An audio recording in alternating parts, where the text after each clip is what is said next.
It was a discovery that stunned a nation and silenced a digital community. On June 9, 2024, during a routine inspection at a major water treatment plant in Lima, Peru, workers stumbled upon something unimaginable: body parts tangled in the filtration system. What seemed like just another day in a quiet industrial facility quickly turned into the start of a nationwide manhunt for answers.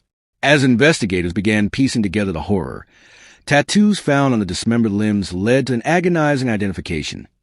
The remains belonged to 19-year-old Fabiola Alejandra Caicedo Pina, better known on TikTok as China Baby. She had a vibrant online presence, full of dance, joy, and youth, until it all vanished without warning. Her voice went silent, her feed frozen in time. Fabiola's disappearance had gone largely unnoticed by the world beyond her close circle. No formal missing person report had shaken the headlines. But now, her tragic end demanded attention. Her death was brutal, her body mutilated and scattered. Not just taken, but desecrated. The kind of violence that doesn't just end a life. It tries to erase it. And yet, nothing about Fabiola's life suggested she deserved such an ending. She had dreams. She had followers. She had people who cared. Originally from Venezuela, she moved to Peru in her mid-teens, reportedly to be with a much older partner. While the relationship ended in tragedy, Fabiola remained in Peru, building a life of her own, bit by bit. But behind the filters and fun, there were shadows. Her ex-partner, Minor Jimenez Castillo, had died mysteriously in 2022, reportedly by suicide. But whispers followed Fabiola ever since. His family publicly blamed her for his death, and harassment became a chilling part of her daily life. She was living, yes, but never without fear. Her last social media posts were ordinary. A dance, a smile, a glimpse into the everyday charm that drew over 5,000 followers to her page. And then silence. No goodbye. No warning. Just a void, until the gruesome discovery pulled her name back into the spotlight, this time surrounded by grief and unanswered questions. As details emerged, so did suspicions. Authorities began probing whether Fabiola's death was the work of human traffickers, a violent warning to others. Others speculated that it may have been personal, tied to unresolved anger surrounding her ex's death. Either way, the message was terrifyingly clear. This wasn't random. The violence wasn't just physical, it was symbolic. The dismemberment suggested a deeper message of punishment or erasure. Whether from a trafficking network or a private vendetta, Fabiola's death carried with it the kind of brutality that speaks to power, control, and vengeance. And that makes it all the more horrifying. Yet, through the darkness, Fabiola's spirit still reaches people. Her story is not just one of tragedy, it's a wake-up call about the dangers young women face, about the cost of silence in the face of abuse, about the way vulnerable people, especially migrants, can be swept up and discarded by violent systems. So today, we remember Fabiola not as a victim, but as a young woman whose life should have been protected, whose dreams should have been celebrated, and whose story demands justice. This is her story, and it's one we must not look away from. Before headlines turned her into a cautionary tale, Fabiola Alejandra Caicedo Pina was simply a bright young woman finding her place in the world. Born and raised in Venezuela, Fabiola grew up surrounded by family, dreams, and the unshakable warmth of her roots. Life there was not always easy, but it was where her journey began, with laughter, love, and the kind of fire that made her shine even in tough times. As a teenager, Fabiola, like many young people, found a sense of self and community online. Through TikTok, she became known as China Baby, a nickname that radiated her youthful energy and personal flair. With over 5,000 followers, she danced, lip-synced, and shared glimpses of her personality with the world. She wasn't trying to be famous, just seen, heard, and connected. At some point around the age of 16, Fabiola made a life-altering decision. She moved from Venezuela to Peru. According to reports, the move was made to be with her then-boyfriend, Minor Jimenez Castillo, a man over 20 years her senior. While the full story of their relationship remains unclear, the age gap and power imbalance have since raised red flags. Her family later clarified that Fabiola left of her own will and was not trafficked at that time. But still, Many wonder what kind of pressure or promises led a teenage girl to relocate to another country, far from the safety of home. For young women like Fabiola, the line between love and vulnerability can sometimes be dangerously thin. The relationship between Fabiola and Minor reportedly lasted for a few years, and during that time, she remained in Lima, building her new life. She immersed herself in the world of social media and nightlife. Friends described her as cheerful, driven, and always full of life. Despite her young age, she had begun carving out a sense of independence. However, tragedy struck in 2022 when Minor died under what authorities labeled a suicide. That alone would have been enough to shake any young person. But instead of comfort or closure, Fabiola faced relentless accusations and online harassment from his family, who blamed her for his death. Their grief turned hostile, and Fabiola became a target. Despite the rumors, Fabiola pressed on. She continued posting videos, working, and trying to live a life that felt like her own. But that's the thing about trauma. It doesn't always show on the surface. Her bright smile and upbeat music masked what many now suspect was growing fear. She was trying to stay strong, even as the world around her grew darker. There's a quiet strength in the way she kept sharing bits of herself online. Her fans didn't know the full story, but they saw her light, her creativity, and her effort to keep going. Like many young women navigating life away from home, she wore bravery like armor, hoping one day things would settle into peace. It's important to remember that Fabiola was not defined by her relationships or by the headlines that would later surround her name. She was a daughter, a friend, and a young woman with passions, talents, and dreams. She deserved to grow, to evolve, and to write her own future, free from violence, fear, or exploitation. And yet, the circumstances around her background, her move at a young age, the loss of a partner, and the constant blame, paint a picture of someone who was carrying more than her fair share. Someone trying to survive and thrive in a world that didn't always make space for her safety or voice. When Fabiola left Venezuela as a teenager, it wasn't to chase fame or fortune. It was to follow someone she trusted, Minor Jimenez Castillo, a man over twice her age. The details of how they met remain unclear, but what is known is that Fabiola, just around 16 years old, made the life-changing decision to leave everything behind and move to Peru to be with him. It was a decision that would shape the rest of her short life. At the time, it may have felt like an adventure. Like many girls in her position, she may have believed she was in love, believed she had found safety, stability, and someone who cared. But beneath the surface, the age gap between them raised serious concerns. A 37-year-old man building a relationship with a 16-year-old girl isn't a love story. It's a power imbalance.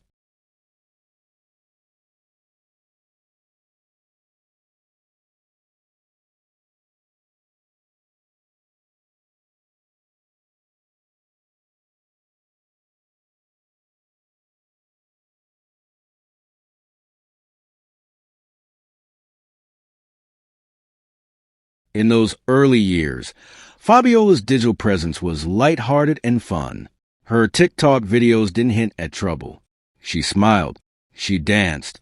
She engaged her growing audience. But in the background, she was navigating a complex and possibly dangerous relationship that few knew the truth about. People who knew her said she didn't talk much about what really went on behind closed doors. There are reports that Minor was possessive and controlling, though no formal charges were made public during their time together. What's important to understand is that abuse doesn't always leave visible bruises. It can manifest in silence, manipulation, fear, or isolation. And when one person holds all the power in a relationship, it becomes nearly impossible for the other to leave. In 2022, that chapter ended suddenly when Minor was found dead in what police ruled a suicide. Fabiola, barely 18 at the time, was left alone in a foreign country, grieving and likely traumatized. But instead of support, she was immediately vilified. His family publicly accused her of being responsible. Online harassment followed her relentlessly, branding her with blame she never had a chance to defend herself against. These accusations didn't just hurt emotionally. They may have made her dangerously vulnerable. In the eyes of some, she became a villain. And in certain circles, that label can put a target on your back. Whether it was out of grief, revenge, or something darker, The people around her no longer saw her as a person. They saw her as a threat, a symbol, or a scapegoat. Despite this, Fabiola stayed in Lima. She worked in nightlife settings, likely doing promotional work at clubs, a common job for young women in the city. And all the while, she continued posting videos. Her content didn't change much. Still dancing, still vibrant, but the silence behind her eyes grew heavier. Her audience saw beauty. But behind the screen, Fabiola may have been in survival mode. Relationships with such large age gaps, especially when they begin when one person is a minor, often leave lasting emotional scars. Fabiola was still growing into herself, still learning who she was, all while trying to manage the weight of an intense and now controversial relationship. In many ways, she never had the chance to fully be a teenager. Whatever the truth about their relationship may have been, one thing is clear. Fabiola was never safe from its consequences. Even after Minor's death, the shadows of that relationship followed her. The rumors, the judgment, the threats, they didn't stop, and they may have played a direct role in what happened to her next. It's heartbreaking to realize that what Fabiola needed most, space, safety, and time to heal, was exactly what she was denied. Her relationship with Minor shaped her story, but it didn't define her. She was trying to move on, but in the world she lived in, moving on came with a price she never should have had to pay. It started like any other day. There was no public warning, no goodbye message, no obvious sign that something tragic was about to happen. In her last social media posts, Fabiola was smiling, moving to music, being her usual playful self, completely unaware, or maybe carefully concealing whatever danger might have been creeping her way. Sometime between those final posts and June 9th, 2024, Fabiola disappeared. There were no official missing person reports filed, at least not immediately. No dramatic headlines. No widespread search. It was as though she quietly slipped through the cracks of a world that should have been watching. Whatever happened to her, it happened in silence. And that silence is still deafening. The day of the discovery began as ordinary for the workers at the La Targio water treatment plant in Lima. Routine maintenance. Inspection of water filtration systems. But beneath the surface, literally, something unthinkable had occurred. One of the workers spotted an obstruction in the grid system. What they found wasn't a mechanical issue. It was a human limb tangled among the debris. What followed was chaos, controlled, somber, procedural chaos. Authorities were called. The area was cordoned off. The water system was shut down. As investigators arrived and carefully examined the remains, more pieces of the puzzle were discovered. Other body parts, each bearing marks of dismemberment, cruelty, and a disturbing level of precision. The body was so violently mutilated that identification was initially impossible. It wasn't until investigators noticed the tattoos, specifically one reading Paula Sofia, that they were able to connect the remains to a name. That name was Fabiola Alejandra Caicedo Pena, the girl once full of life, the girl with the soft smile and the bold style, the girl who had vanished without a sound. It's difficult to put into words what it means for someone to be found this way. Dismemberment is not just an act of violence. It's an attempt to erase, to dehumanize, to send a message. It was clear that Fabiola's death was not just a murder. It was a statement. The brutality suggested. The discovery of Fabiola's dismembered body shocked the city of Lima. But for investigators, it was just the beginning of an urgent and painful pursuit for answers. Who would do this to a 19-year-old girl? And more importantly, why? The pieces recovered from the water plant weren't just physical remains. They were the first fragments of a dark and tangled mystery waiting to be solved. Local police immediately opened a full-scale homicide investigation. Crime scene analysts worked tirelessly to gather DNA evidence, document the remains, and piece together the likely timeline of her final hours. Their early conclusion was chilling. This was not a spontaneous act of violence. The manner of dismemberment, disposal, and concealment pointed to someone with experience or someone desperate to send a message. The police began tracing Fabiola's digital footprint, her phone records, social media activity, and any last communication she may have made. The problem was Fabiola had vanished quietly. No missing person report had drawn headlines. Her disappearance was gradual, almost invisible.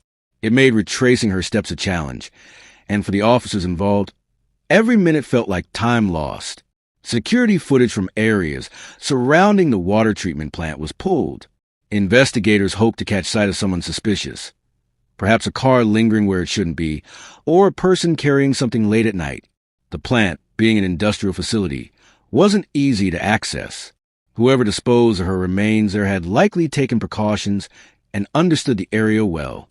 One lead investigators considered was the possibility of organized crime or human trafficking. The brutal nature of the dismemberment, paired with the fact that Fabiola had worked in nightlife and had little local family support, fit a pattern seen before in trafficking-related killings. In these circles, mutilation is sometimes used to intimidate or punish women who try to leave, talk, or simply stop cooperating. Another theory focused on her past, specifically her former relationship with minor Jimenez Castillo, the man who died by suicide 2 years earlier. His family had long accused Fabiola of playing a role in his death. Could someone have carried out this murder as revenge? Was the violence personal, fueled by grief, blame, and rage? So far, no arrests have been made. No suspect has been publicly named. But investigators say they are pursuing multiple leads, and that forensic evidence continues to be analyzed. The recovery of additional remains gave them more to work with, but critical body parts are still missing, possibly taken to destroy further evidence or to send an unspoken threat. For a family, the weight is unbearable. They've demanded answers, begged for updates, and asked the public for any information. "We just want justice for Fabiola," one relative said. "She was not perfect, but she didn't deserve this. No one does." Their pain has been amplified by the silence surrounding the case. The longer it goes unsolved, the deeper the wound becomes. Community activists and women's rights groups in Peru have begun to speak out. They demand transparency, faster progress, and a strong response to violence against women, especially migrants, who are often targeted and ignored. Fabiola's death has become a rallying cry, a symbol of a system that too often fails young women in the margins. And yet, even as detectives follow leads and their loved ones mourn, the biggest question still haunts everyone. Who killed Fabiola? And what are they trying to hide? Until that question is answered, her story remains unfinished. But those who cared about her, both online and in real life, refuse to let her be forgotten. When a life is taken in such a brutal, deliberate way, the world expects swift justice. We expect handcuffs, courtrooms, and answers. But in Fabiola's case, the path toward justice has been far slower, foggier, and more painful than anyone hoped. Despite the grotesque nature of her death, no arrests have been made, and the legal process remains suspended in a state of limbo. Peruvian authorities have confirmed that a homicide investigation is underway. But with so few solid leads and crucial evidence still missing, prosecutors are left waiting, unable to file formal charges until the police can name a suspect. In cases as violent, the burden of proof is high, and the delays feel unbearable for those closest to Fabiola. Her family, speaking from Venezuela, has repeatedly expressed their frustration. To them, Fabiola was not just a young woman who made bold choices. She was a daughter, a niece, a friend, a human being who deserved protection. They've watched helplessly as her story unfolded in another country, far beyond their reach, with very few updates or acknowledgments from officials. One of the most pressing challenges is that no suspect has come forward, and no eyewitness accounts have placed Fabiola with anyone in the hours leading up to her death. Without that link, without a connection to someone living, breathing, and culpable, the wheels of justice have struggled to turn. It's not just a legal delay. It's a deep, emotional void. Peru's laws on femicide are strict, but often poorly enforced. In the last decade, the country has seen a rise in gender-based violence, particularly against migrant women and those working in vulnerable industries. Prosecutors in Lima have faced criticism in the past for letting femicide cases go cold or allowing them to remain unsolved for years. Fabiola's case, devastating as it is, risks becoming another silent file in a growing pile. The involvement of organized crime or trafficking networks also complicates the legal process. These groups are powerful, hard to penetrate, and known for using fear and violence to keep their operations hidden. If Fabiola's death was intended as a warning, It's possible that witnesses are too afraid to come forward, or that evidence has been strategically erased. Still, human rights organizations are calling for stronger pressure. Some have urged international cooperation, especially since Fabiola was a Venezuelan national. They argue that her case is not just a Peruvian tragedy. It's a regional issue that highlights how migrant women are exploited, harmed, and forgotten without consequences. The question of accountability hangs like a shadow. If no one is charged, what message does that send? If no one is brought to court, what does that say about the value of her life? Legal justice isn't just about punishment. It's about acknowledgement. It's about someone in a courtroom saying, "What happened to you mattered." As of now, there is still no trial date, no named defendant, and no clear timeline for resolution. But the pressure is building. With her story gaining global attention, authorities are under increasing scrutiny to deliver results. Fabiola may no longer be able to speak for herself, but the world is watching, and her name is not going away. For her loved ones, justice may still feel far away, but their fight continues, not just for Fabiola's sake, but for every woman whose voice was silenced too soon. Every court delay, every unanswered question, it only deepens their resolve. They want one thing, for the law to finally say what they already know, that Fabiola's life was worth defending, and her death must not go unanswered. In the wake of her death, Fabiola's absence is felt in quiet but powerful ways. In the silence on her TikTok page where laughter once lived, in the brokenness of her family's voices as they speak her name, and in the slow, steady grief that stretches far beyond borders. She may have been just 19, but the void she left behind is immense. Her loved ones describe her not just as beautiful, but brilliant in spirit. A young woman with dreams bigger than her circumstances. Her family back in Venezuela remembers her as kind-hearted, ambitious, and always smiling, even when life wasn't easy. To them, Fabiola was not a tragedy, but a treasure, someone who deserved safety, love, and a future. Her digital followers, too, were shaken by the news. The comments on her last TikToks turned into a flood of disbelief and mourning. "Rest in peace, China baby," one user wrote. "You didn't deserve this."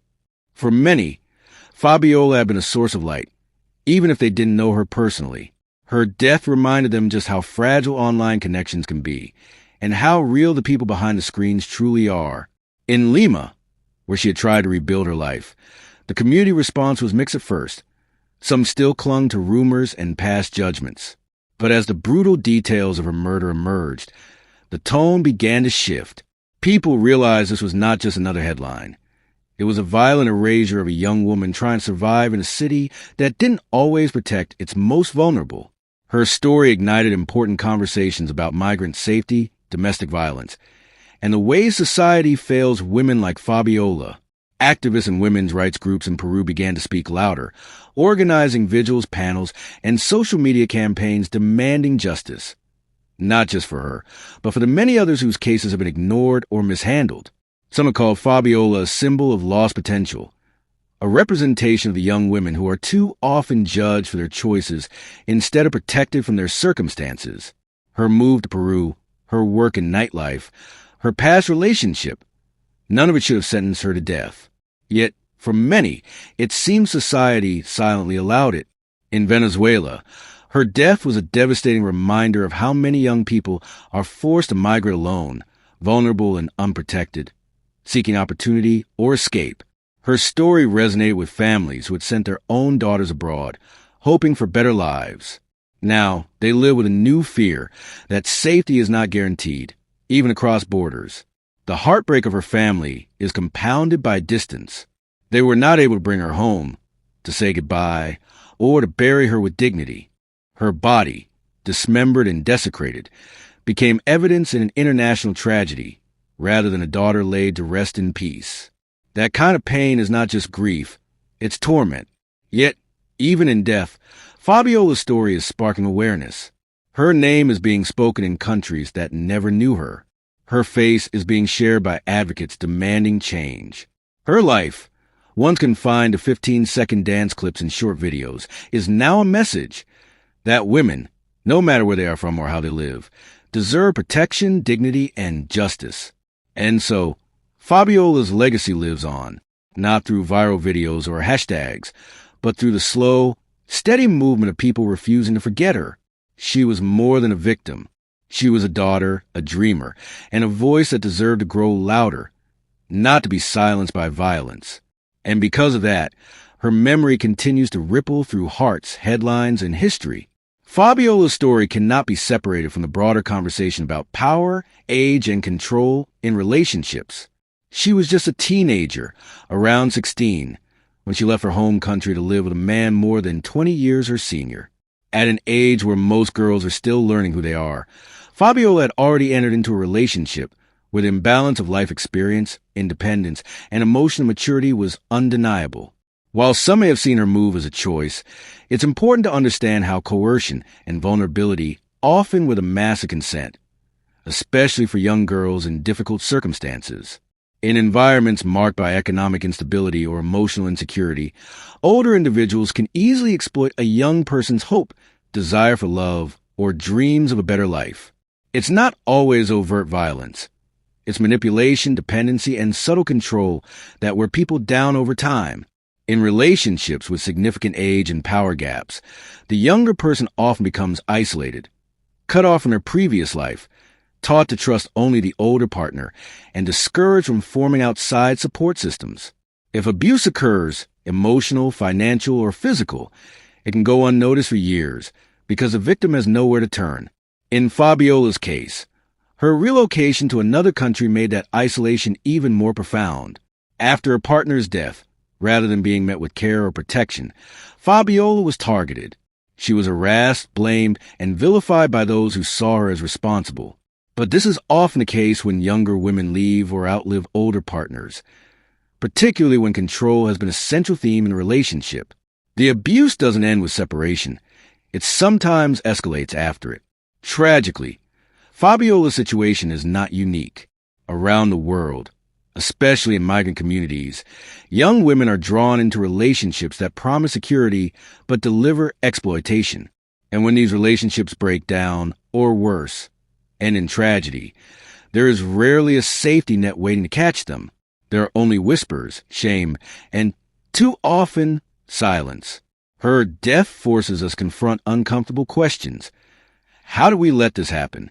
Why was no one watching closely enough when she disappeared from her digital world?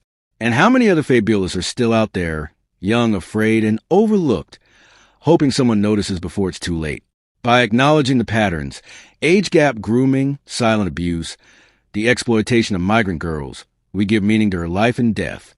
We recognize that Fabiola's story didn't begin at the water treatment plant. It began the moment someone saw her vulnerability and used it for their gain. And it's up to all of us to ensure that these stories don't keep ending the same way. As of now, no arrests have been made in the case of Fabiola Alejandra Caicedo Pena. Her dismembered remains were found on June 9, 2024, but the investigation remains open, and those responsible for her murder have not been brought to justice. Her case, like so many others, now hangs in a painful pause between silence and resolution. Authorities in Peru have confirmed that the investigation is active, but little information has been made public. No persons of interest have been officially named. No charges have been filed, and no trial has been set in motion. It's a silence that cuts deep for her family, who are still grieving without closure, unable to lay her to rest in peace. Meanwhile, public attention is starting to fade, as it often does. Headlines move on. Social feeds refresh. But for those who knew Fabiola, for those who see themselves in her story, forgetting is not an option. Her death was not just cruel, it was deliberate. And the longer it goes unresolved, the more it sends a dangerous message that girls like Fabiola can be hurt, erased, and forgotten. That's why this video, this moment, matters.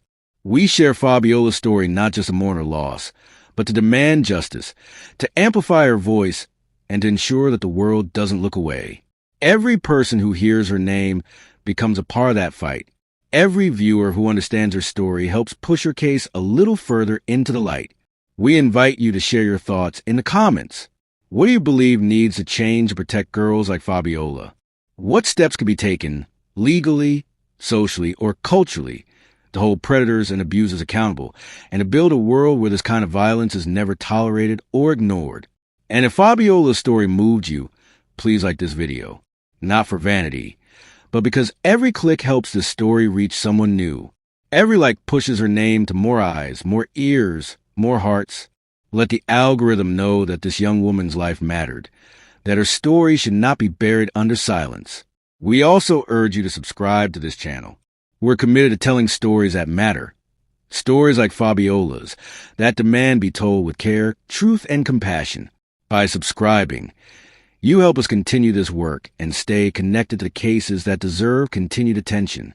Fabiola didn't have a platform strong enough to protect her, but maybe through your engagement, her voice can echo louder than ever.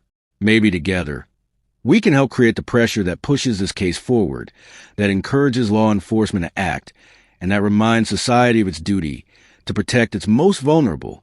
Fabiola's story is far from over. The investigation is still ongoing. The truth is still out there. And justice is still possible, but only if we continue to ask the hard questions, hold people accountable, and refuse to forget her name. So if you've made it this far, we thank you. From our hearts, you are now part of Fabiola's story. Please like, comment, share, and subscribe. Let's keep her memory alive. Let's turn sorrow into strength. Let's make sure Fabiola is never just another name lost in the dark.